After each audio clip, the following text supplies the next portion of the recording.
అందరికీ నమస్తే. ఈ కార్ రేస్‌కు సంబంధించి హైకోర్టు తీర్పు రాలే ఇంకా కంప్లీట్‌గా. ఆర్డర్ కాపీ వస్తే కంప్లీట్‌గా తీర్పు వచ్చినట్లు.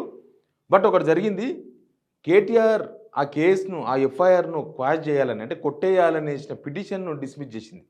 డిస్మిస్ చేసింది అనంటే ఆ ఎఫ్ఐఆర్ క్వాష్ కాలేదు. కేసు ఉంటది. కేసు నడుస్తా ఉంటదని. ఇంకొక రెండో ఇష్యూ ఏందంటే కేటీఆర్ పైన ఉన్న అరెస్ట్ వారెంట్ స్టే ఉందా లేదా అనేది క్లారిటీ రావాల్సి ఉంది.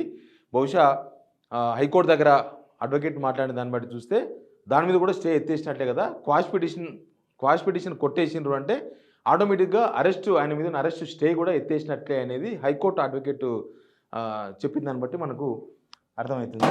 అయితే ఇందులో 2 అంశాలు ఉన్నాయి. నెక్స్ట్ 2 గంటలకు మళ్ళీ హైకోర్టు నుంచి దీనికి సంబంధించిన ఆర్డర్ కాపీ వస్తుంది. ఆర్డర్ కాపీలోనే బహుశా ఆయన అరెస్టును ఎత్తేసినట్లు చెప్తుందా, లేకపోతే ఆయన అరెస్ట్ చేసుకోండి అని చెప్తారా? నెక్స్ట్ ఆర్డర్ కాపీని బట్టే ఉంటుంది. కోర్టులో చాలా కామెంటరీలు నడుస్తుంటాయి. ఆ కామెంటరీ అని కూడా కాదు, జడ్జి ఒక మాట అంటాడు, ఇది ఎట్లయితుందా అని అన్నంత మాత్రాన ఆ జడ్జి దానికి వ్యతిరేకమని కాదు. ఆర్డర్ కాపీయే ఫైనల్. కాబట్టి ఆర్డర్ కాపీ వస్తే మనకు పూర్తి విషయాలు కూడా అర్థమయ్యే అవకాశం ఉంటుంది. దీనిలో 3-4 అంశాలు ఉన్నాయి. ఏసీబీ దూకుడుగా గ్రీన్కో కంపెనీ స్టార్టింగ్ 2023 ఫిబ్రవరిలో ఈ కార్ రేస్ నిర్వహించినందుకు మధ్యవర్తిగా వహించింది కదా. గ్రీన్కో కంపెనీ పైన ఆల్రెడీ ఏసీబీ రైడ్స్ చేస్తుంది. ఆ గ్రీన్కో కంపెనీయే అటు బీఆర్ఎస్కు, ఇటు కాంగ్రెస్కు, అటు టీడీపీకి, వైసీపీకి, బీజేపీకి అందరికీ డబ్బులు ఇచ్చింది. చాలా ఇండస్ట్రీస్ అట్లా ఇస్తూ ఉంటాయి. ఎలక్షన్ ఫండ్స్ కిందకో లేకపోతే ఎలక్ట్రో డబ్బుల కింద ఇస్తూ ఉంటారు వాళ్ళు. అయితే ఎలక్ట్రో బాండ్స్ కింద ఇస్తూ ఉంటారు. అయితే ఇప్పుడు ముఖ్యంగా 3-4 అంశాలు చాలా ఇంపార్టెంట్ అంశాలు. దీన్ని ఏం జరిగిందో మనకు తెలుసు. ఏసీబీ ఆఫీస్ దాకా పోవడము, ఆ గేట్ కాడ నుంచి ఆడ అడ్వకేట్ని అలో చేయకపోవడం ఏసీబీ ఆఫీస్కు, అడ్వకేట్ లేకపోతే నేను రాను అని చెప్పి కేటీఆర్ బ్యాక్ రావడం, ఇదంతా జరిగింది. ఏసీబీ మళ్ళీ నోటీస్ ఇచ్చింది. 9వ తారీఖున రమ్మని చెప్పింది. యాక్చువల్గా ఈరోజు ఈడీ విచారణ పోవాల్సి ఉండే. నేను ఈ హైకోర్టు తుది తీర్పు ఉంది కాబట్టి తుది తీర్పు తర్వాత వస్తాని ఈడీకి మెయిల్ పెట్టిండ్రు. ఈడీ యాక్సెప్ట్ చేసింది. నెక్స్ట్ ఇంకా డేట్ ఇవ్వలేదు. కానీ A2, A3 Arvind Kumar plus BLN Reddy ఇద్దరికి ఆల్రెడీ 8-9 తారీఖు డేట్ ఇచ్చినట్టుంది. వాళ్ళు కూడా ఫస్ట్ టైం పోలేదు. కానీ దీనిలో 3-4 అంశాలు చాలా ఇంపార్టెంట్ అంశాలు. ఇవి మాట్లాడుకోవాల్సిన అవసరం ఉంటుంది. ఎందుకంటే గ్రీన్కో కంపెనీ ఇప్పుడు మొత్తంగా దీనిలో ఏం జరిగింది, దీనిలో హెచ్ఎండి అకౌంట్కి వెళ్ళి ఈ కార్ రేస్ నిర్వహించే సంస్థకు డబ్బులు పోయినాయి. అయితే దీనిలో మధ్యలో ఉన్నది గ్రీన్కో కంపెనీ 2023 ఫిబ్రవరిలో జరిగిందని. ఇది క్విట్ ప్రోకో జరిగింది అనేది ప్రధానమైన ఆరోపణ. యాక్చువల్గా ఏసీబీ విచారణ కూడా క్విట్ ప్రోకో చుట్టే తిరగొచ్చు. ఈ క్విట్ ప్రోకోలు ఏవి కూడా ప్రూఫ్ కావు, గుర్తుపెట్టుకోండి. ఎందుకంటే ఇప్పటిదాకా క్విట్ ప్రోకోలు ఏవి కూడా అసలు ఇప్పటిదాకా విచారణ ఫైనల్ కాలేదు, ఏది కూడా ప్రూఫ్ కాలేదు. క్విట్ ప్రోకో అంటే ఏంది తెలుసా? మనకు వైఎస్ జగన్ గుర్తుకొస్తాడు. వైఎస్ జగన్ క్విట్ ప్రోకో అంటే నీకు అది ఇస్తా, నీకు ఇది ఇస్తా, అంటే నీకు అది బెనిఫిట్ చేస్తా, నువ్వు నాకు ఇది బెనిఫిట్ ఇవ్వాలి. అంటే గవర్నమెంట్కి వెళ్ళి ఆయా కంపెనీలకు అప్పుడు వైఎస్ రాజశేఖర రెడ్డి ఏదో ఫండ్ ఇచ్చిండు, పని ఇచ్చిండు. వాళ్ళు జగన్మోహన్ రెడ్డికి డబ్బులు ఇచ్చిండ్రు, లేకపోతే ఏదో పెట్టుబడి పెట్టి ఏదో కంపెనీ పెట్టించిండ్రు, ఆయనకు సాక్షి పెట్టించిండ్రు. అట్లాంటి క్విట్ ప్రోకో. ఇప్పుడు ఏమైందంటే క్విట్ ప్రోకో అంటే ఇద్దరికి లబ్ధి జరగాలి. అవతల పార్టీకి లబ్ధి జరగాలి, ఇవతల పార్టీకి కూడా లబ్ధి జరగాలి. వాళ్ళకు లబ్ధి జరగాలి, వీళ్ళకి లబ్ధి. నీకు అది మెయిల్ చేస్తా, నువ్వు మాకు ఇది మెయిల్ చేయాలని క్విట్ ప్రోకో. ఇప్పుడు ఈ కేసులో గ్రీన్కో కంపెనీ బీఆర్ఎస్కు డబ్బులు ఇచ్చింది, రైట్? బీఆర్ఎస్కు డబ్బులు ఇచ్చి లబ్ధి చేకూర్చింది. కాబట్టి ఆ గ్రీన్కో కంపెనీకి గవర్నమెంట్కి వెళ్ళి ఏదైనా లబ్ధి చేకూర్చాలి. కానీ ఇప్పుడు ఇది లాస్ అయిపోయిందే. ఈ కార్ రేస్ లాస్ అయిపోయింది. ఆయన లాస్ అయ్యే తప్పుకున్నా, నాకు వద్దు ఇదంతా, నాకు నష్టం వచ్చింది, మధ్యవర్తిగా ఉండి నాకు లాస్ అయిపోయినా కాబట్టి నేను నెక్స్ట్ సీజన్కి రానని చెప్పి 2024 ఫిబ్రవరిలో జరగాల్సిందని ఆయన లేడు. అది తప్పుకున్నారు కాబట్టి హెచ్ఎండిఏ మధ్యవర్తిగా వహించడానికి హెచ్ఎండిఏ నుంచి డబ్బులు ఇప్పించారు. 47 కోట్లు, 54 కోట్లు విత్ ఫైన్ మొత్తం. ఇందులో లబ్ధి జరగలేదు, గ్రీన్కో కంపెనీకి లబ్ధి చేకూరలేదు. గ్రీన్కో కంపెనీకి ఒకవేళ ఫస్ట్ విడతలో కనుక లబ్ధి చేకూరి ఉండింటే ఖచ్చితంగా అది క్విట్ ప్రోకో కిందకి వచ్చేదేమో. అంటే ఎక్కువ లబ్ధి చేకూరితే, ఆయన పెట్టిందే 100 కోట్లు, ఇంకా దానిలో వచ్చే లబ్ధి ఎంత ఉంటుంది? 100 కోట్లకు 1000 కోట్ల లాభం అయితే రాదు కదా. 100 కోట్లకు వస్తే 10 కోట్లు, 5 కోట్ల లాభం రావాలి. కానీ నష్టపోయినట్టు ఆయన తప్పుకున్నాడు.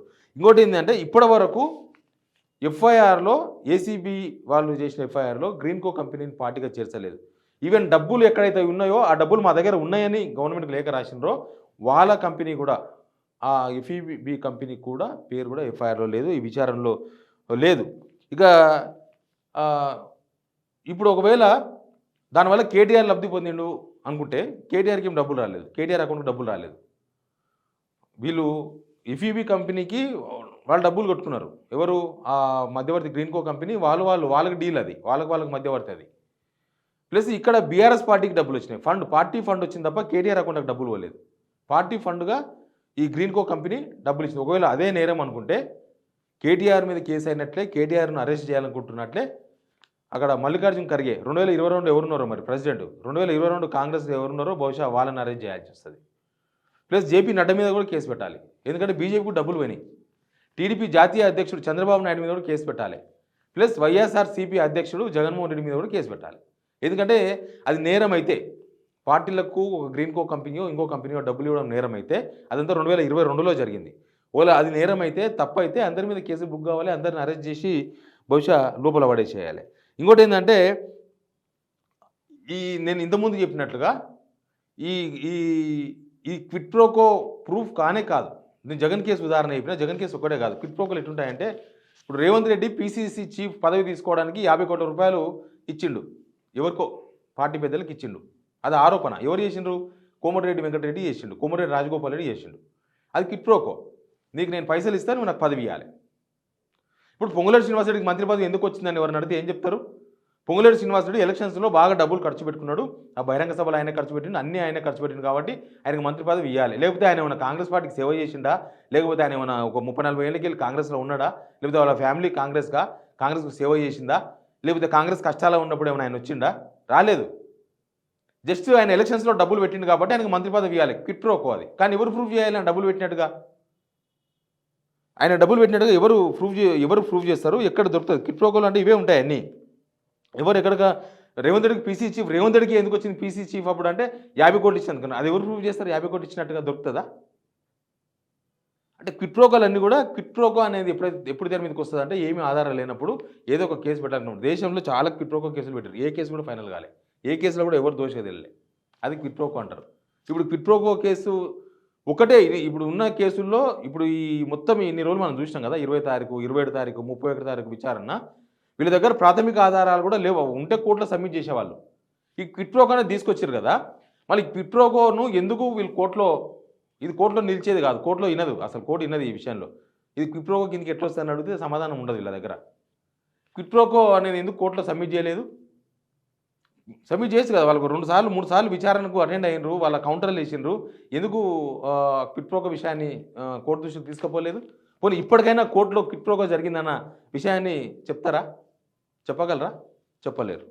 ఇట్లా 1,00,000 పరిశాన్లు, 1,00,000 పంచాదులు, ఇవన్నీ ఎంతసేపటికి వాళ్ళకు ఫైనల్గా కేటీఆర్ని అరెస్ట్ చేయడం. ఈ కేసులో ఏమి తేలుతుంది? ఎవరు దోషులు, ఎవరు దొంగలు, ఎవరు దొర్రలు, అసలు దీనిలో ఎవరు తప్పు ఏంది కదా తర్వాత విషయం. కానీ దీనిలో ఒకే ఒక్క టార్గెట్ ఏంటంటే కేటీఆర్ను టార్గెట్ చేయడం.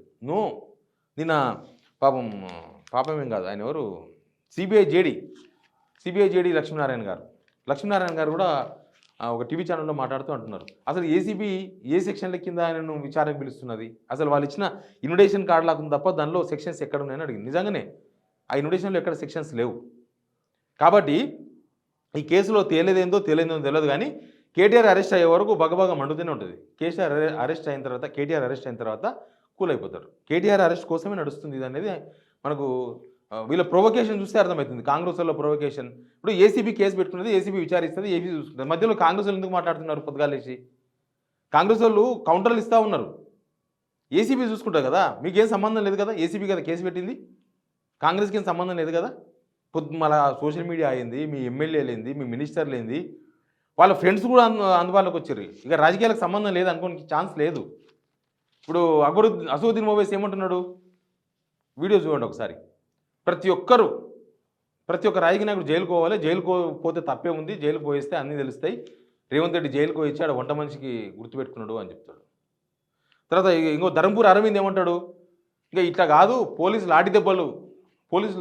లాఠీలతో కొట్టాలి, అప్పుడైతేనే నిజాలు బయటకు వస్తాయి అంటే కేటీఆర్ను అరెస్ట్ చేసి లాఠీలతో కొట్టమని ధర్మపురి అరవింద్. ఆయన కూడా రేవంత్ రెడ్డికి very close. Revanth Reddy friends అంతా రంగంలో ఎందుకు దిగినారు? రాజకీయాలకు సంబంధం లేకపోతే లేదనుకుందాం, ఒక మాట లేదు, ఆ సంబంధం లేదనుకున్నాం. ఇవన్నీ చూస్తూ ఉంటే రాజకీయాలన్నీ కూడా కేటీఆర్ అరెస్ట్ చుట్టూ తిరుగుతున్నాయి. నేను చెప్పిన కదా, ఇల్లు అలికిందే పండగ కోసం. పండగ కోసమే ఇల్లు అలికిర్రు. ఇల్లు ఉత్తగా అలకలేదు. అంటే ఇక్కడ కేసు కేటీఆర్‌ని అరెస్ట్ చేయాలని పెట్టిండ్రు. దాంట్లో ఏముంది, ఏం లేదు తర్వాత తెలుస్తది. కోర్ట్ ఆర్డర్ ఫుల్‌గా వచ్చినా కూడా అర్థమైతది. కోర్ట్ ఆర్డర్ చూసిన తర్వాత బహుశా వీళ్ళు సుప్రీం కోర్ట్ కూడా పోవచ్చు. కానీ ఏసీబీ అంత టైం కూడా ఇస్తదో ఏదో తెలవదు కదా! ఏసీబీకి ఆహ్, ఇప్పుడు అరెస్ట్ చేసుకోండో లేకపోతే మేము స్టే ఎత్తేస్తున్నామంటే నాకు తెలిసి నెక్స్ట్ మినిట్ కేటీఆర్‌ని అరెస్ట్ చేస్తది. విచారణలు ఈ డేట్లు గీట్లు 9వ తారీఖు విచారించింది. 9 దాకా కూడా ఆగుతదో ఆగదో తెలవదు. ఎందుకంటే మాకు ఫస్టే మీరు గేట్‌లోకి వచ్చిపోయారు కాబట్టి మేము ఈ పిల్లని అరెస్ట్ చేస్తామని రాత్రి కూడా అరెస్ట్ చేయొచ్చు. ఎందుకంటే దీని చుట్టూ అంతే. ఈ కేసులో కేటీఆర్‌ని అరెస్ట్ చేస్తేనే రేవంత్ రెడ్డి శాంతిస్తాడు. ప్రస్తుతం అదే నడుస్తుంది. ఆయన మీద ప్రెషర్ బాగుంది. ఎవరి ప్రెషర్ ఉందంటే చాలా సార్లు నేను చెప్పినా ఆయన ఒక్క రోజన్నా జైలు ఎయకపోతే వాళ్ళ మనుషులెవరు, వాళ్ళ ఇంట్లోళ్ళు ఎవరు శాంతిస్తారు లేరంట. వాళ్ళ ఇంట్లోల్లో ప్రెషర్ బాగుందని కాంగ్రెస్ వాళ్ళు చెప్తున్నారు ఆ మాట. సరే ఎందరితో చూద్దాం. Please subscribe signal TV.